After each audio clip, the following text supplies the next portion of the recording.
Hey guys, Austin Moody here with the 100%ers video channel with my friend Bill Luckett. Good to see you. Thanks for having us out here. Oh, thank you for coming. Enjoy it. Yeah. Let's get to know you a little bit, Bill. All right. How long you been making knives? This is my 41st year.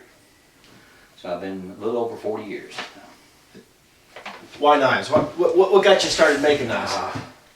Well, I think I'm like most guys, and when I was younger, we all had to have a knife. You know, whether it was a pocket knife. But I guess what actually made me start making knives was the fact that I had a Randall when I was overseas, and sold it, got back to the States and decided I wanted another one. Contacted Randall, come to find out he had a 1.5-year waiting list, and it was double the price I had on the other one. So I said, nah, not going to do that, I'll make my own. The rest, they say, is history. So I actually got started because of, just long waits, and now how long are we all waiting for knives, you know? Would you say you've got a philosophy, or what's your ideals on making knives? Well, I had a new maker ask me something similar to that not too long ago, and I told him this. I said, you got to remember one thing. You make a knife, you put your name on it, you sell it to someone, down the road he's going to sell it, down the road further somebody else is going to own it. But 100 years from now, it's still going to be your knife. It's still going to have your name on it. So when you're making that knife, think about that. It is important. Yeah. I think we miss that. We get excited about the now. Yeah, but 100 years down the road, it's still going to be your knife. It's still going to have your name on it, no matter what. So you better do the best you possibly can. Who are your favorite makers, past or present? Well, you know, that's kind of a hard question to answer. I've got some close friends, had some close friends that are knife makers.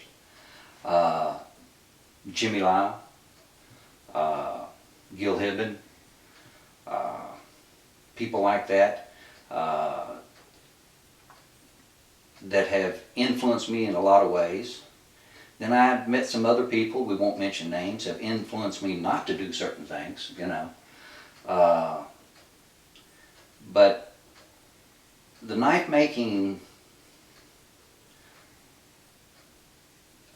it's one of those group of people that until you're in it and meet these people, you just don't understand, you know, how good some people can really be.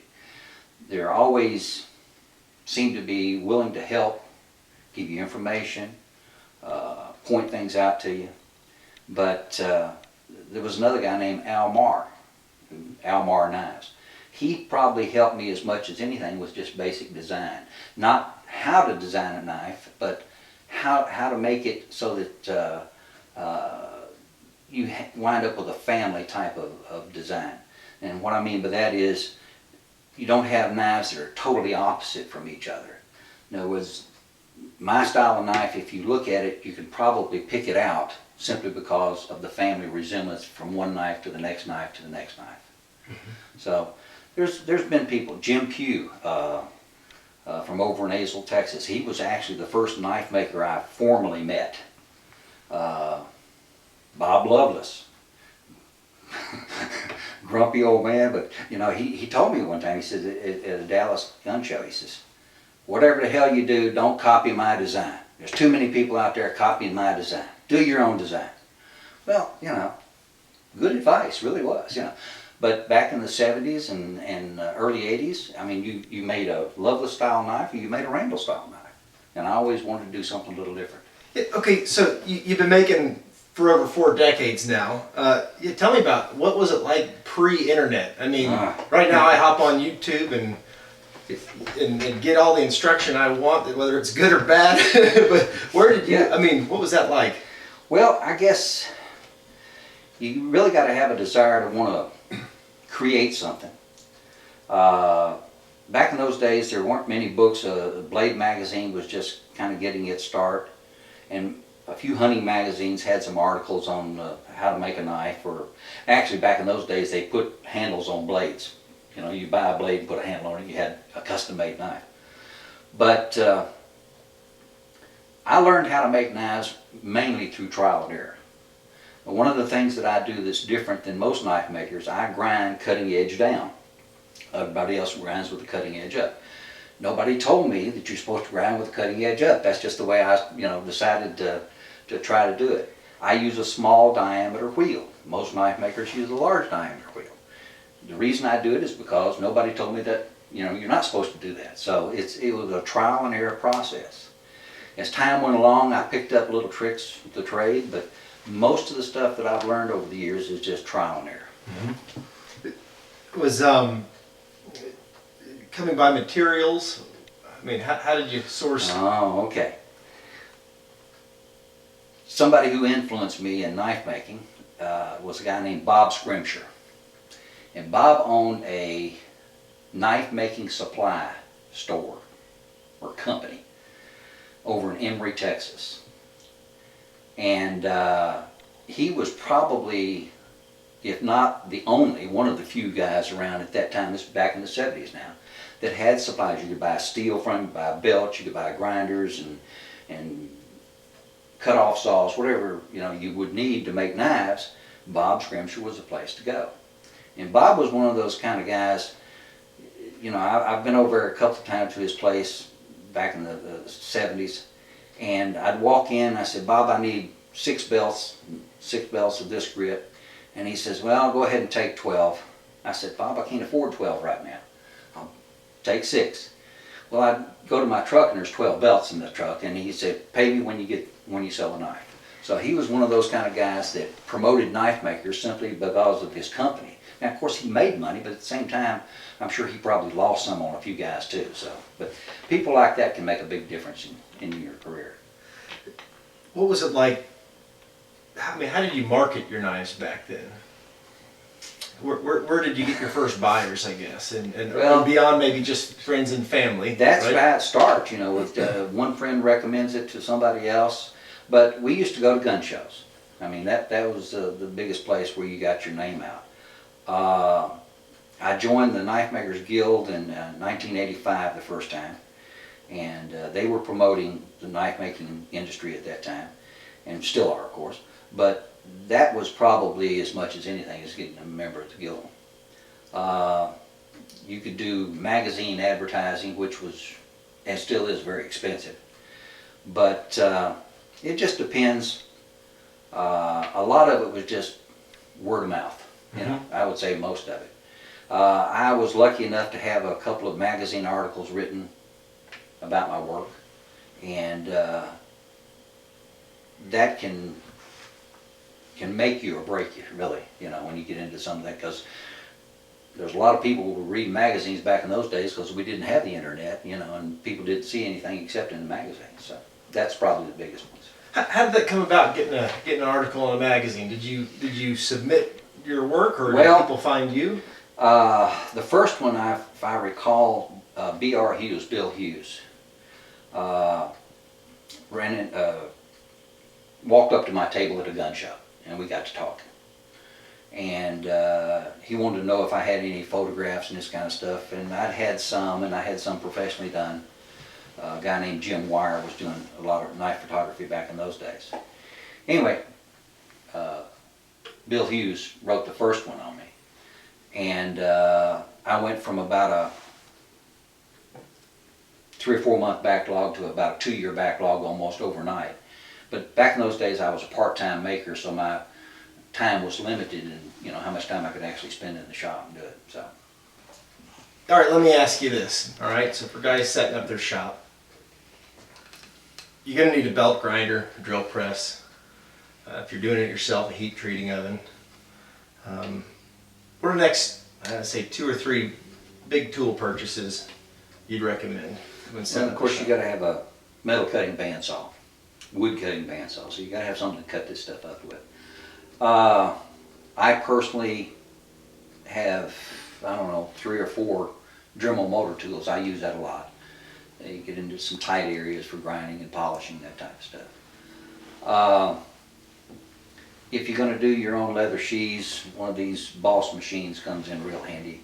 I hand stitched for a long time, and you know, it gets a little tough on the fingers. So I would say you covered, you know, the biggest part. Buffers, if you're going to do mirror polishing. If you're going to hand sand, that's fine. But if you're going to do mirror polish, you got to have a couple of good buffers. I want to acknowledge the, you got this little plaque here, it says 100%er.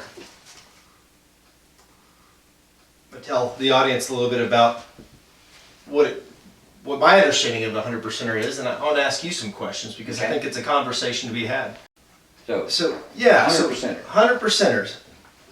So the designation of being a 100%er, really, it's an acknowledgement and it's a celebration to the dedication of knife makers who, from basic materials, make 100% of their knives 100% of the time. Really, the only way to be acknowledged as a 100%er is by being vouched for by other 100%ers. What does being a 100%er mean to you? We can rehash over that, or? Yeah, well, to me it's a whole lot of work. No, 100%er, from my perspective, is that from raw materials to a finished product, leaving that door, is all done right in here. I do it all. I make all the parts. I do all of the grinding, the polishing, the leather work, whatever the case happens to be. So from my perspective, 100%er is a knife with my name on it is done 100% by me. Okay, now I'm going to ask questions I think will be on people's minds. You've made a Damascus knife before, right? Yes. Now, but you don't make your own Damascus. No. So how can somebody who doesn't make their own Damascus be a 100%er? Well, you know, the guys who can take and make Damascus steel, or what we refer to as Damascus steel, pattern welded actually, you know, they're true craftsmen. I could never do that. I'm not going to stand out there with a hammer and beat two pieces of steel together. But the guy who's making the Damascus starts off with raw material, 2 or 3 other types of steel that he's going to hammer forge together. He winds up with a new product. So he's making Damascus out of existing materials. I don't make my own CPM 154 stainless either. So I'm buying Damascus steel that somebody else hammer forged together, but again, it's still 100% my knife, because whether I buy Damascus or I buy CPM 154 stainless, I'm still making that knife. So again, the guy who makes the Damascus, I envy. I could never do it, but I don't think that removes me from being a 100%er because I use somebody else's steel. Why would a collector care if his knife is made by a 100%er? Some don't. Some don't. I mean, it's pretty simple. I think it depends on what the collector is trying to do with his collection. Some people would buy a factory-made car. Most of us do. And then there's other people who want to buy a handmade car. Now, they both do the same thing. So why the difference? Why do you want to spend the money for something that's 100% handmade? Because it's unique. It's a unique piece. There will never be another one just like it. Where the knives that are not 100% made, handmade, they're probably all going to be very close to each other as far as dimension, size, pattern, this type of thing. They're mass produced, then you know, you're looking at a totally different product. The end result is it's up to the collector what they're trying to, you know, what they like more than anything else. I always tell them, what knife should I buy? Buy the one you like. You know, we'd like to think, because we do things 100%er, that our product should mean a little more, simply because it would be a very unique piece, and there'll never be another one just like it. Never. I can't make 2 knives exactly alike. I just physically cannot do it. A machine can. So that would be my theory behind all that stuff. Sure. And I think you kind of touched on that a little bit. What's the line that's crossed that takes away from the heart of being a 100%er? That's a hard question because I was talking about whether you make your own Damascus or not.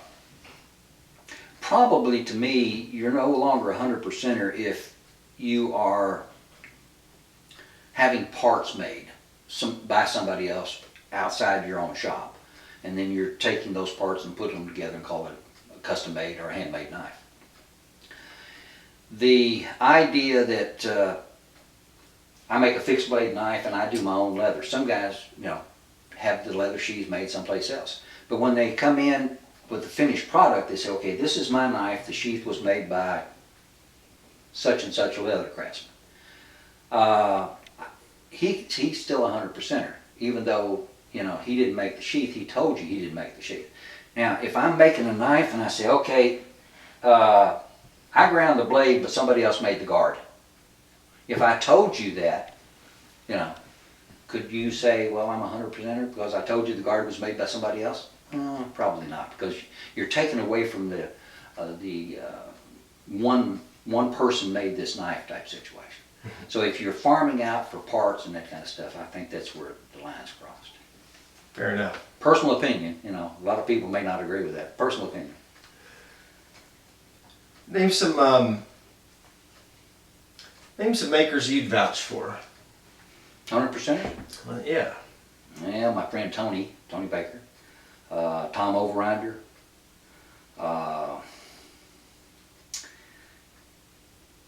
I think the last time I was at his shop, I would have to say he's 100%. That's Gil Hibben. Those are the ones that pop out right now. Of course, some of us are Texas kind of guys, and we all stick together. But those would be the ones that I'd speak right off the top of my head. Very good. We just lost one, Warren Osborne, not too long ago, and he was a 100%er, and we sorely missed. Yeah, good guy. Yeah. Scooting over, you said you'd be willing to do a demonstration for us. The infamous Luckett grinding style. I get a lot of people ask me, okay, how do you grind those blades? What size wheel do you use? How do you do this? How do you do that? So yeah, we'll give you a little grinding demonstration. It might be a little noisy, so hopefully we'll see how it works out, but we'll give it a try. We'll cut this and see you in a second.